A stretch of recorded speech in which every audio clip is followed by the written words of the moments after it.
fragmented images that completely demolished the established aesthetic and grammar of photography were created by a group of 5 in the late 1960s who looked to change the language of photography from what it had been for the 100 years that preceded them into something new that was vibrant, artistic, and had a voice outside of simple documentation of the world around them. Since the release of their zines, the group has gained a cult following of those who see them as the revolutionary artists they were. This is Street Smarts Volume 25, Provoke. Today, when words have lost their material base, in other words, their reality, and seem suspended in midair, a photographer's eye can capture fragments of reality that cannot be expressed in language as it is. He can submit those images as documents to be considered alongside language and ideology. This is why, brash as it may seem, Provoke has the subtitle, Provocative Documents of Thought. Provoke was a collective of 5 men, photographers Takuma Nakahira, Yutaka Takanashi, and Daido Moriyama, critic Koji Taki, and poet Takahiko Okada. They thought deeply about what they were creating in an attempt to convey their feelings about the state of the world and its relationship to creating true art through accepting true consciousness by way of artistic creations. The material they made was released in the form of 3 zines that were released in 1968 and 1969. Then later, after the group disbanded, in a book that's considered zines 4 and 5 titled First Abandon the World of Pseudo-Certainty. Koji Taki provided photos for the magazine, but it is said that, because of his aloofness and great focus on writing, he was best known as a critical writer rather than a visual artist. He was one of the founding members of Provoke and a graduate of art history from Tokyo University, who went on to become an art critic that released papers yearly investigating a wide range of topics beyond art, including philosophy, politics, and history. More specifically, his works examined subject matter such as the French Revolution from a modern perspective, theories on architecture and housing, and the symbolic function of portrait photography throughout history in a piece titled Portraits of the Emperor.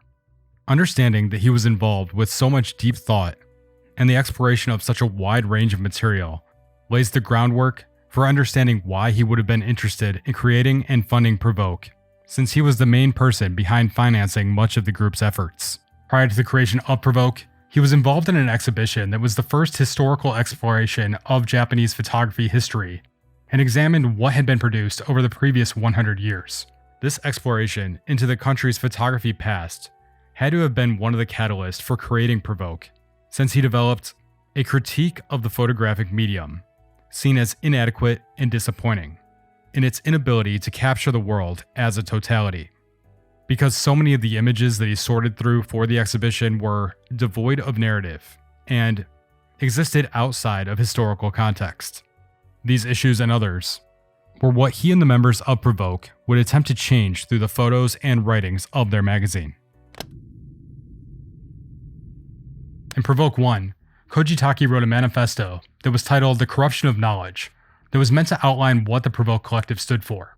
In it, he argues that chi, which he defines as wisdom from a holistic perspective, is manifested only as the theory and knowledge of specific scientific disciplines, but does not progress towards knowledge which unites human beings and the world holistically. Even if one admits that research or art are themselves independent, the fact is that the theory of each system was developed by humans and did not exist before humans. Their knowledge lacks a holistic dimension, and unless it tries to encompass the whole structure of human culture and the whole of human existence living within it, then the very structure of each scientific discipline, which was thought to be whole and complete, comes into question. And what he questioned was the relationship between knowledge of universities intertwined with military and government systems. When Provoke Issue 1 was released, student protests had recently broken out all over Japan. Through these protests, students acted out against what they believed was a poor quality education system and the inequalities that were coming out of rapid economic change taking place in the 1960s. Koji Taki believed that what they were fighting for was short-sighted, and that there could be a place for knowledge that humans hadn't arrived at yet. He believed that place existed somewhere between knowledge and theory.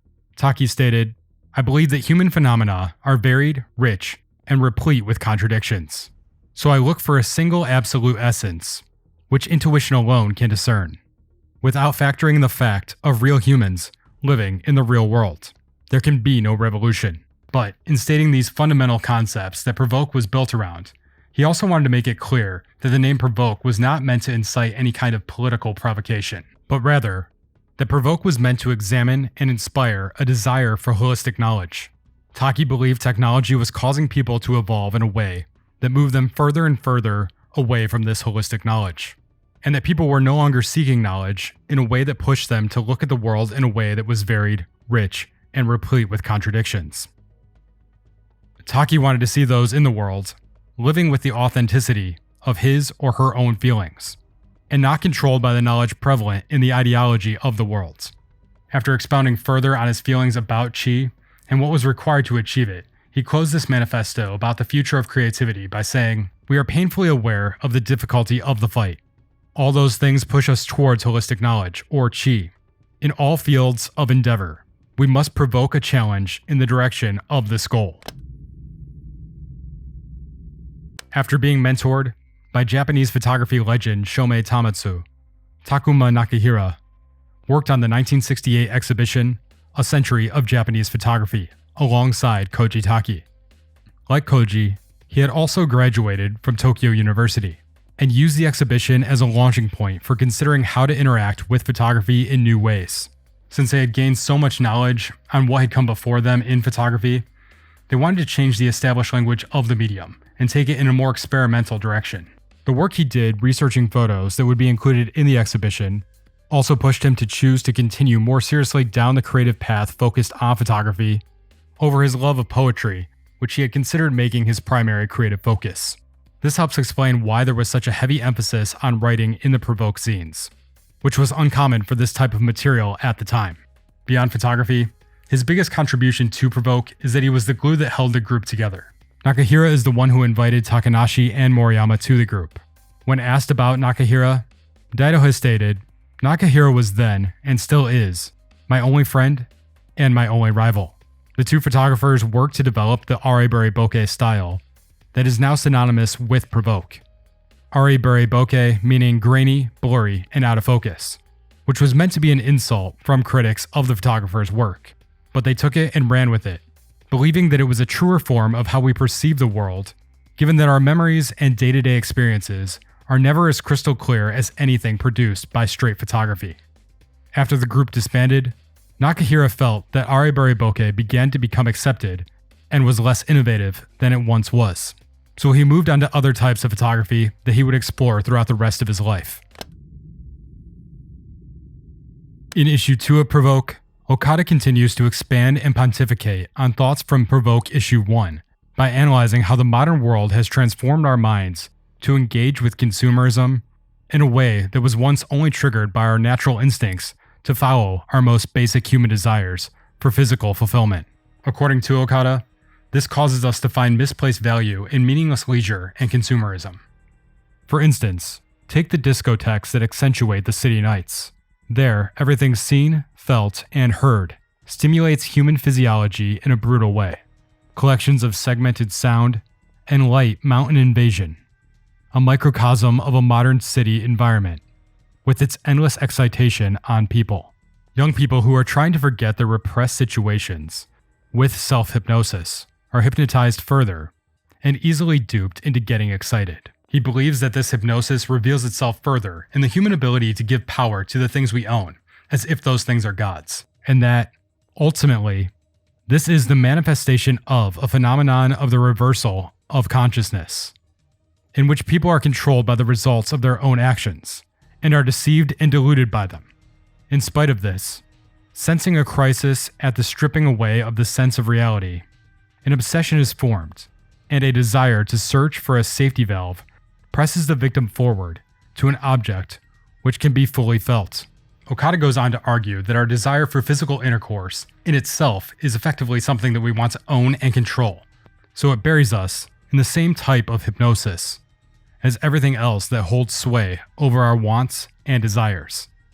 He feels the only way to escape this is to find other outlets that meet those needs, and that a higher state can be achieved if we disregard what is cheaply laid before us in exchange for difficult creative endeavors.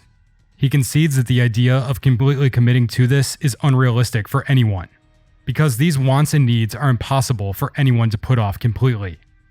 However, all these things, even if they are unavoidable, are keeping us in a state of hypnosis, and breaking away from them is a way of breaking into the true reality of holistic knowledge, that is in itself the spirit of rebellion and resistance. Takanashi seems to have been the most established photographer of Provoke's founding members.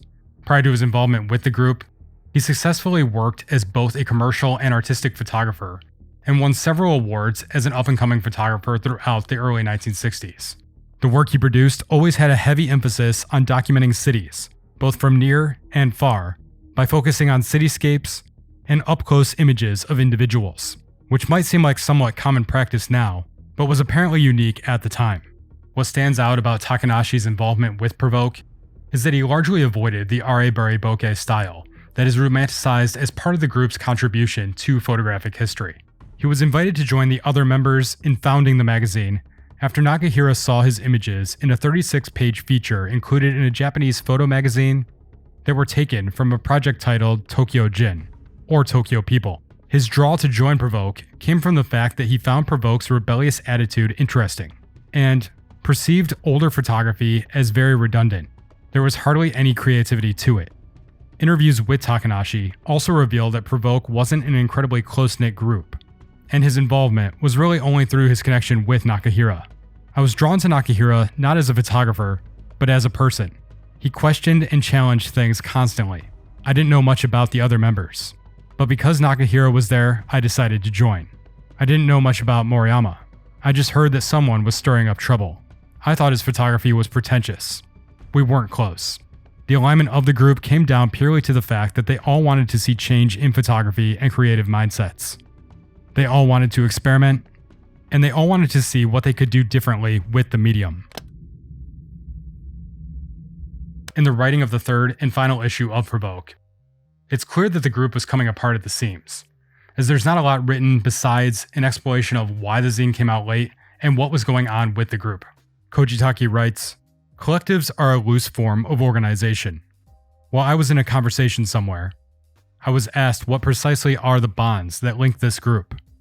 Although I felt that I could not give a ready answer, I explained it as best as I could as follows. As you can see, the 4 photographers are in 4 different styles. There is no connection between the methodology of any of them. In fact, on the contrary, they are clearly at loggerheads with each other. However, when it comes to the question, what could the photos which are between us and the world become, they are almost identical. There is no illusion here. We do not think that the photos will go that far. But at the same time, we know that there is a raw layer of meaning about the world which only the photos can bring out. When I say raw layer of meaning, I do not mean scientific, investigative, or aesthetic technique, but something that includes a taste of the world which envelops us, and the intangible totality beyond." Taki continues by making an incredibly punk statement that carries with it a mindset that I wish more people would latch onto, because of how much it still resonates today. Since so much mundane material is being created for the sake of feeding the beast that is social media, we are living in a time where we have to do something. We are living in a state of fluidity in which the meaning of art and expression is destroyed and then reconstituted. We have absolutely no desire to produce good work, as interested by the values of the past. That is because it has no value to us. Perhaps I should also add that the future does not hold much meaning for us either. I've previously covered Daido Moriyama on this channel pretty extensively, so I'll keep the section on him pretty brief here. As far as what he created specifically related to Provoke, he was invited to the group by Nakahira after the release of the first issue of Provoke. He was excluded from that first magazine because he was working on something similar at the time with photographer Terayama Shuji. That project fell through, which earned him an invitation to join Provoke's later publications. In regard to Provoke, Moriyama has stated that it's all about photographic language. Language is a direct medium and communicates meaning and intention straight. A photograph on the other hand, is a subject to the viewer's memory, aesthetic, and feelings, all of which affect how the photographer is seen. It isn't conclusive the way language is, but that's what makes photography interesting. There's no point in taking photographs that use language in an expository way. Taking photographs for the purpose of language is for the most part meaningless for me. Rather, photography provokes language. It recasts language within it. Various gradations outline a new language. It provokes the world of language. Looking at images leads to the discovery of a new language. Okada is the most difficult member of Provoke to track information down on. I imagine the ability to conduct research in Japanese might yield different results. What I was able to find on the man is that he was a poet, and poems and writings of his were the main contributions to the work of the collective. One of the poems he wrote for the group appeared in issue 2 of Provoke and is titled, "Spread your legs wide open and wander off. No need to rush down the road. Those who fear making mistakes always perish. The value they have to threaten the morrow is an illusion. If you freeze the wind's shadow, you will flinch at its vulgarity. No need to rush down the road. But you should connect with reality vertically. Spread your legs wide, solemnly, and keep wandering through the imaginary step. Don't try to discover your purpose in a rush. Face those things which should be kept secret. Tolerate the forks of trees torn asunder. No tears. Let the pain in your beating chest deepen. Then, you will descend alone into that lonely abyss. It is the river of death, so you can make headway. If you last and have lost everything, don't speak. Look at the birds flying silently like the blue sky. You're self-deceived by the promises you seek. No need to rush down the road." According to Takanashi, Provoke was truly a revolutionary point for Japanese photography. Although I took it seriously, I still don't think that it is what triggered a revolution. The reason why Provoke was so interesting was because the photographers were so different from one another. The only thing that tied us together was the fact that we were all doing something completely new. But I've always wanted to do new things. I never really changed. Provoke gave me the opportunity to showcase my ideology. The legacy of Provoke continues to expose photographers to how radically different the processes used and thought behind creating images can be. The group still pushes photographers to try new things, dig deeper, and find their own voice within the medium. Thanks for watching. Please like, share, comment, and subscribe, and until next time, keep developing.